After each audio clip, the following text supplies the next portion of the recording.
देखिए आज हम सेट्स के बारे में पढ़ेंगे। प्रॉपर्टीज क्या क्या होती हैं, सेट्स क्या होता है, तो टाइप ऑफ सेट्स। देखिए पहले डेफिनेशन देखते हैं। Definition of set, set is well defined collection of object. वो सेट क्या करता है, कोई ऑब्जेक्ट है उनको वेल डिफाइन करके, जैसे कोई सेट ए है और हमें ए बी सी डी कोई एलिमेंट दे रखे हैं, small A B C D, तो उनको ऐसे अरेंज कर देता है। ठीक है, नेक्स्ट देखिए, object in set are called element of set. Object set के अंदर जो एलिमेंट्स, जो भी नंबर्स होते हैं उनको एलिमेंट्स बोला जाता है। ठीक है, elements are set to belong to set. Example जैसे ये ए बराबर ए बी सी डी दे रखा है, इस set and A B C D are element of set A. जो A B C D define है सेट के अंदर, उनको क्या बोलते हैं, एलिमेंट ऑफ ए। ठीक है, अब देखिए रिप्रेजेंटेशन ऑफ सेट। सेट को दो तरीके से रिप्रेजेंट किया जाता है, एक रोस्टर फॉर्म में, एक सेट बिल्डर फॉर्म में। रोस्टर फॉर्म में तो डायरेक्ट हम कोई भी नंबर दे रखा है, नेचुरल नंबर दे रखा है, जैसे ये देखा है 1 to 4, तो ऐसे यदि आपको दिख जाए ओनली ये कोष्टक 2 3 4, ठीक है, नॉर्मल ऐसे दिख जाए 1 2 3 4, तो वो हमारी रोस्टर या टेबुलर फॉर्म बोलते हैं उसे। और सेट बिल्डर फॉर्म क्या होती है, सेट बिल्डर फॉर्म में हम लैंग्वेज में, थोड़ा लैंग्वेज में लिखते हैं, set of all natural number less than 5। तो इसको डिफाइन किया जाता है, एक्स सच दैट, एक्स कहाँ से आ रहा है, नेचुरल नंबर से, और x less then 5 means, less than 5 मतलब 5 से छोटे। ठीक है, ऐसे डिफाइन किया जाता है सेट बिल्डर फॉर्म को। नेक्स्ट देखिए, type of set. Type of set में सबसे पहला है एम्प्टी सेट, जिसको नल वॉइड सेट भी बोलते हैं। ठीक है, इसको हम डिनोट करते हैं फाई से, या ऐसे नॉर्मल कोष्टक से भी करते हैं। Finite set, finite set set है फाइनाइट नंबर ऑफ एलिमेंट्स। कोई भी सेट के अंदर, जैसे 1 से 4 तक अभी हमने पढ़ा था, 1 2 3 4, तो इसके अंदर ये फाइनाइट नंबर है, तो फाइनाइट सेट हो जाएगा। इनफाइनाइट मीन्स क्या होता है, इस कोई सेट है, इनफाइनाइट्स के बारे में देखिए, कोई सेट है, जैसे हम इंटीजर, इंटीजर नंबर जैसे माइनस इन्फिनिटी से पॉजिटिव इन्फिनिटी होता है, तो इसको क्या बोलेंगे हम, इनफाइनाइट सेट। ठीक है, ऐसे सिंगल टोन सेट क्या होता है, जिसमें ओनली वन एलिमेंट आ जाता है, ओनली वन एलिमेंट। नेक्स्ट देखिए, cardinal number of finite set, number of distinct element of set, it is denote by A. जो भी सेट के एलिमेंट होते हैं उनको हम डिनोट करते हैं एन ए से। ठीक है, equivalent set, two or more finite sets having same number of elements और same cardinal number. Two or more finites having same number of elements और सेम कार्डियल नंबर, मीन्स दो सेट इक्विवेलेंट कब होंगे, तो उन सेट के अंदर दो या दो से अधिक सेट हो। ठीक है, to or more finite sets, finite होने चाहिए। ठीक है, जैसे कोई सेट दे दिए, ए सेट ले लिया हमने, 1 2 3 4, ठीक है, और सेकंड सेट ले लिया हमने 5 6 7 8। ठीक है, अब एन ए, इसके अंदर एलिमेंट कितने हैं, 4। एन बी के अंदर एलिमेंट कितने हैं, 4। तो ये हमारा सेट जो है, ये इक्वलेंट सेट हो जाएगा। ठीक है, नेक्स्ट देखिए, सबसेट। सबसेट क्या होता है, A set to subset of a set B if A belong to A or A belongs to B. Means कोई ए एलिमेंट है, ठीक है, वो ए में भी बिलोंग कर रहा है और वो बी में भी बिलोंग कर रहा है। ठीक है, तो हम बोल सकते हैं ए सबसेट बी। ठीक है, ऐसे बोल सकते हैं। Note, phi and A itself और ऑलवेज सबसेट ऑफ, ये इंपॉर्टेंट है, फाई और ए मतलब एक सेल्फ एलिमेंट, एक तो फाई सबसेट होता है और एक सेल्फ एलिमेंट कोई सेट ए दे रखा है, तो ये दोनों सेट जो भी हमारे सबसेट होंगे, उनके अलावा ये दो एक्स्ट्रा सबसेट होना चाहिए। ठीक है। सुपरसेट, सुपरसेट क्या होता है देखिए, A subset equal to B, then B is superset.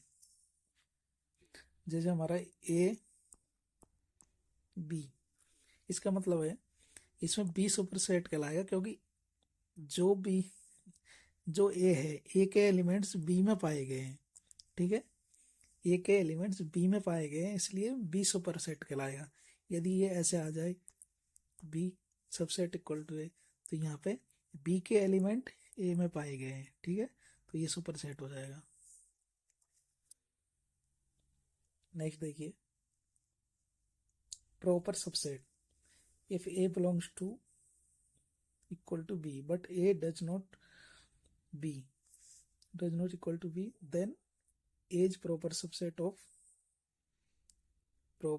of b, we write is a subset b, means दोनों एलिमेंट्स बराबर नहीं हो, ये क्या करा है, प्रॉपर सबसेट वो कहलाएंगे। पहले तो दोनों एलिमेंट्स इक्वल नहीं होने चाहिए, और a is proper subset of b, तभी ए सबसेट बी कहलाएगा। जैसे फॉर एग्जांपल हम देख, जैसे कोई एलिमेंट दे रखा है, कोई सेट दे रखा है ए, 1 2 3 4, ठीक है, और बी दे दिया हमें ओनली 3 4। अब इसमें देखिए एलिमेंट्स इक्वल नहीं है, इक्वलेंट इक्वल सेट के लिए क्या होता है, एलिमेंट्स इसमें 4 हैं, ऊपर वाले में 4 हैं, तो नीचे वाले में भी 4 होने चाहिए थे, तब जाके इक्वलेंट होता, जबकि ये हमारे पास है नहीं है, ठीक है, तो इक्वल तो है नहीं है। सबसे पहले इसकी कंडीशन ये हमने पूरी कर ली, ये वाली, ठीक है। अब देखिए सबसेट कैसे होगा, प्रॉपर सबसेट। अब देखिए 3 और 4 किसके अंदर कंटेन कर रहे हैं, ए के अंदर, तो बी सबसेट होगा ए का, ये ध्यान रखना है, बी के एलिमेंट ए के अंदर है, ठीक है, तो इसे बोलेंगे प्रॉपर सबसेट। यदि ये पूरे एलिमेंट सेम होते तो यहाँ इक्वल टू लग जाता, ठीक है, ये ध्यान रखना है बस। नंबर ऑफ सबसेट कैसे निकालते हैं, नंबर ऑफ सबसेट 2 की पावर में जितने भी एलिमेंट्स हैं सेट के अंदर, जैसे ए का निकालते हैं, इस ए के अंदर कितने हैं 4, तो इसके सबसेट हो जाएंगे 2 की पावर 4, 2 की पावर 4 कितना होता है 16, तो इसके 16 सबसेट हो जाएंगे, ठीक है, ऐसे निकालना है। और प्रॉपर सबसेट निकालने के लिए 1 माइनस कर देना है, ठीक है। प्रॉपर सबसेट में क्या होता है, 1 माइनस कौन सा होता है, जो हमने यहाँ पे पढ़े थे 5 एंड ए, इट सेल्फ वाला माइनस हो जाता है, क्योंकि खुद को काउंट नहीं करते प्रॉपर सबसेट के अंदर, ये ध्यान रखना है। नेक्स्ट देखिए इक्वल सेट, इक्वल सेट में क्या होता है, जो हमारे सेट के एलिमेंट होते हैं वो बिल्कुल सेम होने चाहिए ए और बी के अंदर। जैसे ए के अंदर भी हमारा 1 2 3 4 है, 1 2 3 4, और बी के अंदर भी 1 2 3 4 है, तो ये क्या हो गया, एलिमेंट सेम हो गए बिल्कुल, तो हम इसको बोल सकते हैं इक्वल टू बी। तो ये सबसेट आपस में एक दूसरे को हो जाएंगे, A subset equal to B, B subset equal to A, ठीक है, ऐसे हो जाएंगे, सही लिख रखा है इसमें। पावर सेट, पावर सेट देखिए, the collection of all subset of set A, जो भी हमारा सेट ए दे रखा है, जैसे 1 2 3 4, तो इनमें जितने भी सबसेट होंगे उनका कलेक्शन पावर सेट कहलाएगा, उसे हम डिनोट करते हैं पी ए से, ठीक है। और ये कैसे निकालते हैं हम, 2 की पावर n ए, मतलब एन ए, 2 के अंदर कितने, ए के अंदर जैसे 4 एलिमेंट है इधर, ठीक है, तो ये 16 हो जाएंगे, तो ये पावर सेट कहलाएगा ये ऐसे, ठीक है। Type of interval, type of interval देख लीजिए, ओपन इंटरवल, जब आपको ये वाला कोष्टक लगा मिले तो उसे बोलेंगे ओपन इंटरवल। और यदि आपको कोष्टक लगा हुआ नहीं मिल रहा और ऐसे A less than X less than B, only A less than, जब ओनली लेस देन या ग्रेटर देन जो भी आए, नीचे इक्वल टू कुछ भी नहीं लग रहा हो, तो वो ओपन इंटरवल होगा, ठीक है। क्लोज में क्या होता है, ये देखिए यहाँ पे इक्वल टू भी लग गया, ठीक है, ये ध्यान रखना है।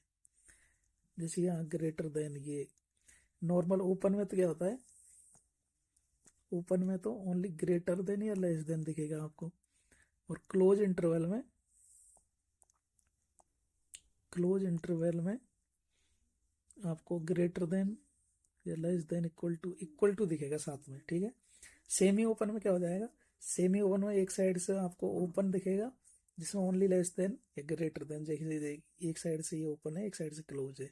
यहाँ भी देखिए सेम, ए लेस देन लेफ्ट साइड में, जैसे ये लेफ्ट साइड में यहाँ पे ओपन इंटरवल है तो यहाँ भी लेस देन है, राइट साइड में क्लोज है तो यहाँ भी लेस देन इक्वल टू है, ठीक है। सेम ऐसे ही इधर है। नेक्स्ट देखिए, देखिए वेन डायग्राम को and operation on set, union of two sets, दो सेट है उनका यूनियन कैसे हम रिप्रेजेंट करते हैं। देखिए A union B, X exact X A से भी आ रहा है और एक्स बी से भी आ रहा है, ठीक है। तो जैसे कोई वेन डायग्राम कैसे बनाते हैं, देखिए जैसे ये ए एलिमेंट हो गया, ये बी एलिमेंट हो गया, ठीक है। यदि जैसे कुछ एलिमेंट्स इसके यहाँ पे जैसे 1 2 3 4 लिख देते हैं हम, जो भी है, और इन दोनों में कोई कॉमन आ रहा है 5, तो इधर कुछ दे दिया 6 7 8 जो भी है, ठीक है। तो ए यूनियन बी में क्या आता है, दोनों के एलिमेंट्स आते हैं, टोटल जो भी एलिमेंट्स होते हैं, जैसे 1 2 3 इधर है और 5 तो कॉमन है ही, उधर 6 7 8, 6 7 8, ठीक है। ऐसे ऐसे लिखते हैं ए यूनियन बी को। देखिए यहाँ पे ये दर्शा गया है ए यूनियन बी को, इसमें क्या हुआ है, ए के एलिमेंट्स भी आ गए, एक कॉमन भी आ गया और बी के एलिमेंट्स भी आ गए, ठीक है। ऐसे डिनोट करते हैं। इंटरसेक्शन में क्या होता है, इंटरसेक्शन में ओनली दोनों के बीच में कॉमन क्या है, और इंटरसेक्शन जब आपको एंड दिख जाए तो मतलब इंटरसेक्शन की बात कर रहा है। यूनियन में क्या होता है, और वर्ड यूज होता है, और ए और बी, ए यूनियन बी हो जाएगा, means A union B. And word use रहा दोनों के बीच में, तो ए इंटरसेक्शन बी मीन्स दोनों के बीच में कॉमन क्या है, देखो यहाँ कॉमन की बात कर रहा है इधर, ठीक है। इसको ही बोलेंगे इंटरसेक्शन बी। बाकी खाली ये डार्क इसको कर रखा है, देखिए इंटरसेक्शन बी को, ठीक है। नेक्स्ट देखिए सबसेट एंड सुपरसेट। अब यहाँ पे दे दिए ए सबसेट बी, ठीक है। मीन्स क्या हो रहा है कि ए के जो एलिमेंट है वो बी के अंदर कंटेन कर रहे हैं, तो मतलब यहाँ तो देखिए वेन डायग्राम में पूरा ए ही कंटेन कर रहा है बी के अंदर, तो ये क्या हो गया, प्रॉपर सबसेट हो गया एक तरीके से, ठीक है। डिसजॉइंट सेट में क्या होता है, डिसजॉइंट सेट में दोनों सेट अलग अलग होते हैं, इनके बीच में कुछ भी कॉमन नहीं होता, ठीक है। फाई कॉमन में कुछ कॉमन नहीं होता तो उसको बोलते हैं फाई, ठीक है। मीन्स यहाँ देखिए दोनों में कुछ भी कॉमन नहीं है इसलिए अलग अलग लिख रहे हैं दोनों को, यहाँ देखिए कॉमन है इसलिए इंटरसेक्शन भी है, ठीक है। अब देखिए डिफरेंस सेट के बारे में, जैसे ये वेन डायग्राम हमें दे रखा है, तो इधर देखिए ये बीच वाला एरिया ये तो हमारा ए इंटरसेक्शन बी है, ठीक है। अब डिफरेंस सेट में क्या होता है, जैसे हमें ए ओनली ए वाला निकालना है जिसमें ओनली ए के एलिमेंट्स हो, कॉमन कुछ भी नहीं हो ना बी के एलिमेंट्स हो, तो हम ए में से बी को माइनस कर देंगे, क्योंकि बी हमारा देखिए यहाँ तक आ रहा है, ठीक है। तो ये जो एलिमेंट्स बचेंगे ये हमारे ओनली ए के एलिमेंट्स बचेंगे, ओनली ए के एलिमेंट्स,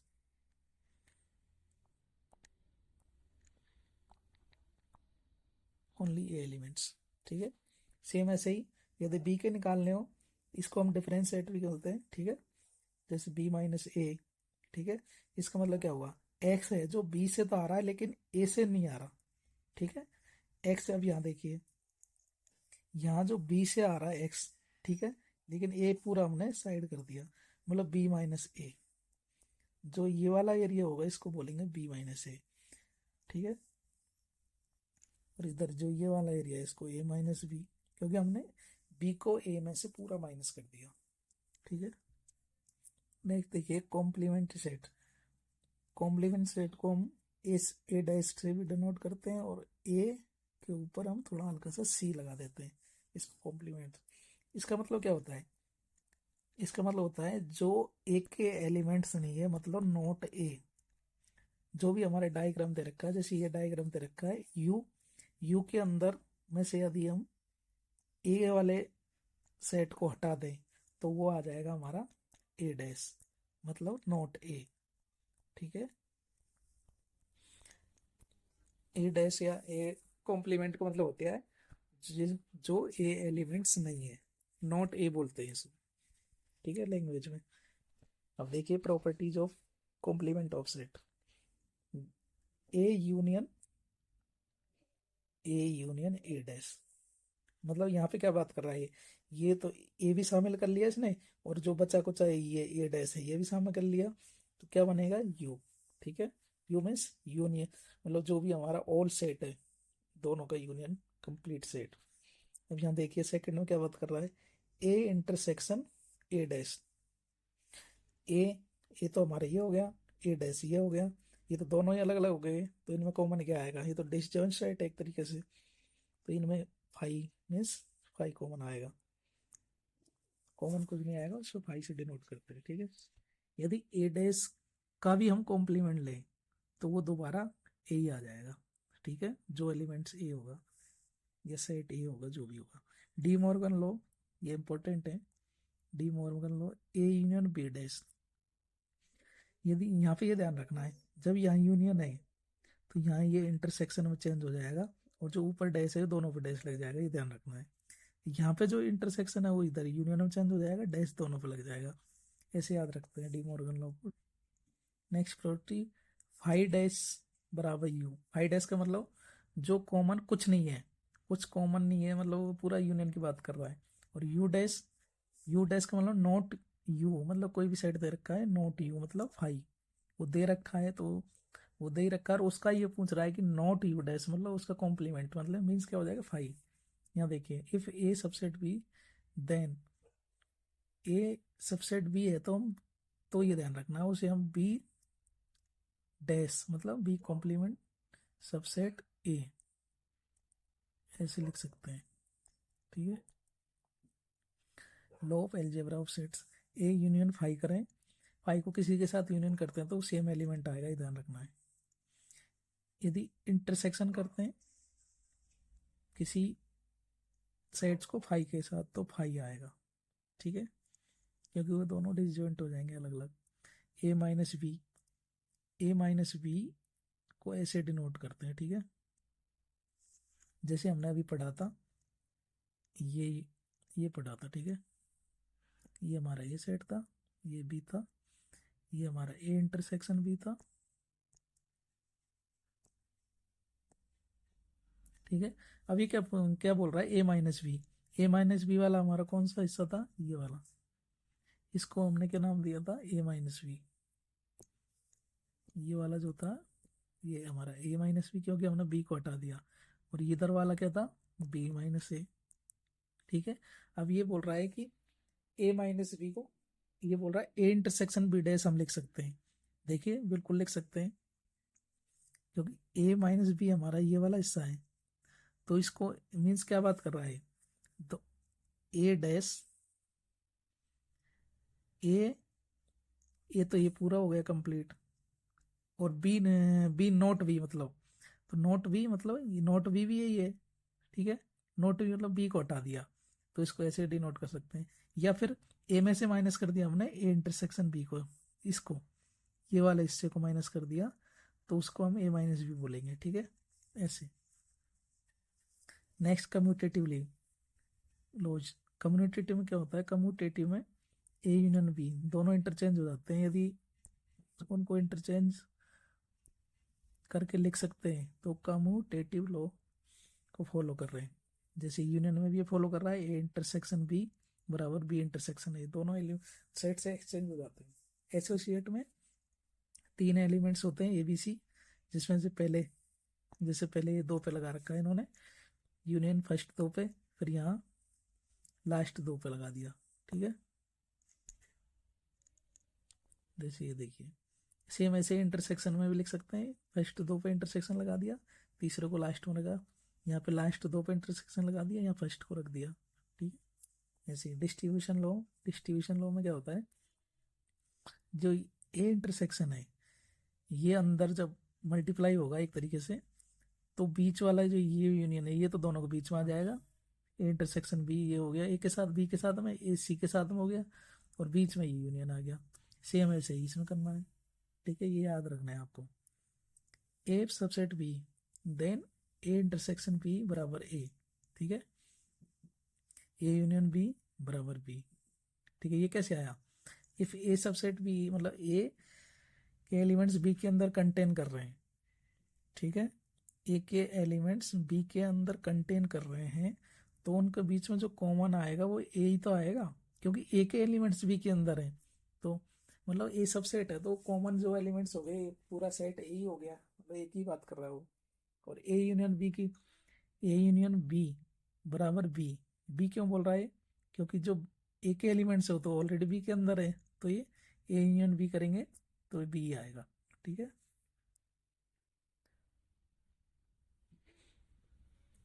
अब यहाँ देखिए, A union B plus n A intersection B, ये होता है दोनों के एलिमेंट्स को हम जोड़ दें, ठीक है, n A plus n B. N A का मतलब क्या होता है? सेट ए के अंदर जो भी एलिमेंट्स होते हैं। अब देखिए नीचे, इफ ए एंड ए और बी दोनों सेट्स डिसजॉइंट है, मीन्स अलग अलग है दोनों, तो हम इसको ऐसे लिख सकते हैं, A union B n A plus n B, ठीक है। ये कैसे आया?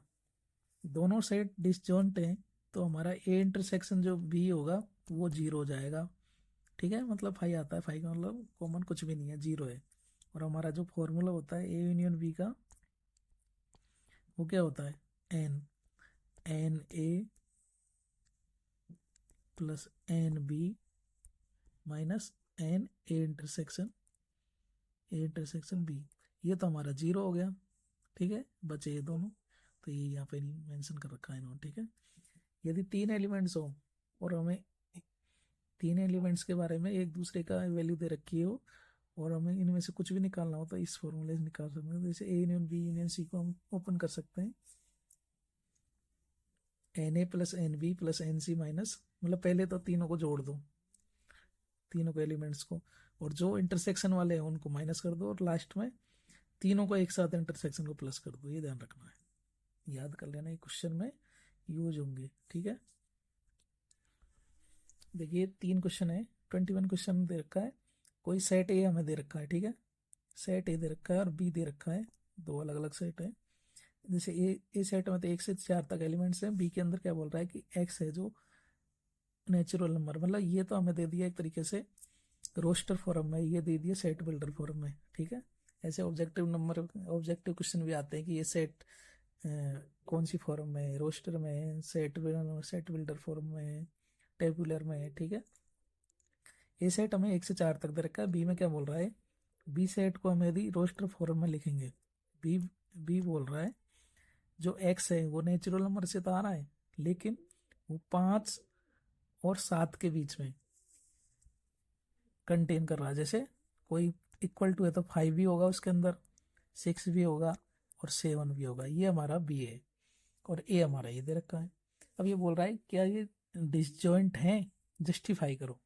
बिल्कुल डिसजॉइंट है। क्यों? डिसजॉइंट की कंडीशन क्या होती है? डिसजॉइंट की कंडीशन होती है दोनों के बीच में 5 कॉमन आना चाहिए, 5 मतलब कोई भी एलिमेंट्स कॉमन नहीं आना चाहिए।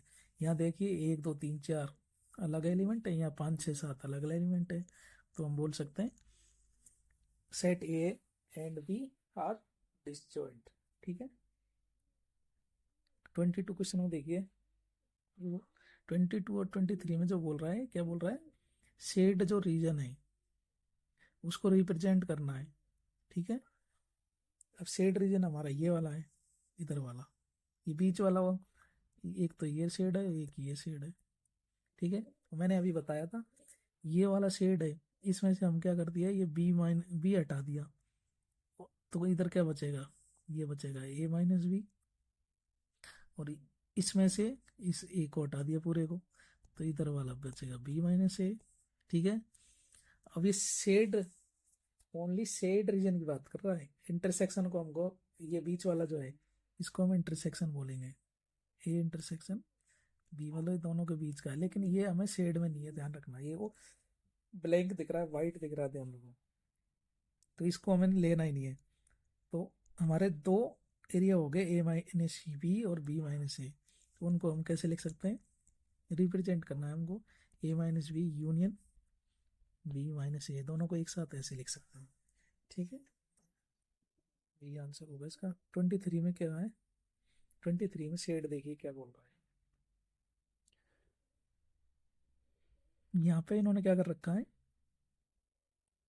एक तो ए और सी का जो कॉमन पार्ट है ये ले रखा है। ठीक है, इ- इधर बी और ए का कॉमन पार्ट ले रखा है। ठीक है, इसको हम ऐसे भी लिख सकते हैं जैसे ए इंटरसेक्शन बी, ये वाला हमारा पार्ट जो है ये वाला, ये तो हो जाएगा ए इंटरसेक्शन बी, और ये वाला पार्ट हो जाएगा ए इंटरसेक्शन सी। ठीक है, इन दोनों को मिला के ही हमारा ये सेट रीजन बन रहा है। अब इसको दोनों का यूनियन कर दो, A intersection B union A intersection C. इसको हम डिस्ट्रीब्यूशन लॉ से शॉर्ट में ऐसे भी लिख सकते हैं, A intersection B union C. ठीक है, जब ओपन करेंगे तो ये जैसे ही अंदर ओपन होगा बी के साथ में तो ये बनेगा, बीच वाला ये यूनियन बीच में आ जाएगा, और ये ए इंटरसेक्शन सी सी के साथ हो जाएगा। ठीक है, thank you for watching my video.